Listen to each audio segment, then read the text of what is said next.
বাসায় ডেকোরেট করার জন্য সুন্দর করে আপনারা কিন্তু বাসায় চাইলে এই জিনিসগুলো তৈরি করতে পারবেন। প্রথমে এখানে আমি একটি কার্ডকে রাউন্ড শেপে কেটে নিয়েছি। তারপর এখানে ব্লু কালারের ক্লে নিয়ে এখানে হচ্ছে পুরা রাউন্ডটাকে গোল করে আমি এখানে পাতার শেপগুলো দিব।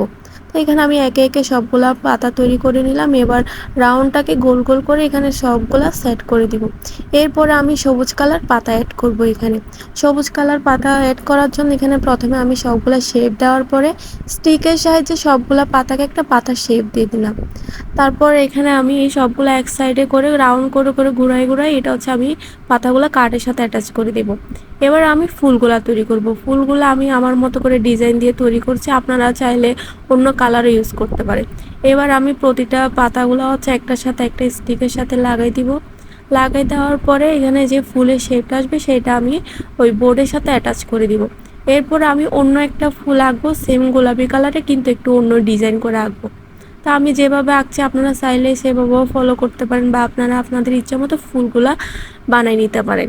তো এরপরে আমি এখানে রেড কালার ক্লে দিয়ে হচ্ছে এখানে গোল গোল করে শেপ দিয়ে হচ্ছে আমি এখানে অন্যরকম একটা ডিজাইন দিয়ে পাতা তৈরি করার চেষ্টা করেছি। তো এখানে সবগুলো একটার সাথে একটা জয়েন করে মাঝখানে কলিটা দিয়ে দিলাম। তারপর এখানে আমি স্টিকের সাহায্যে পাতার একটা ডিজাইন দিয়ে এটা এখানের সাথে অ্যাটাচ করে দিয়েছি।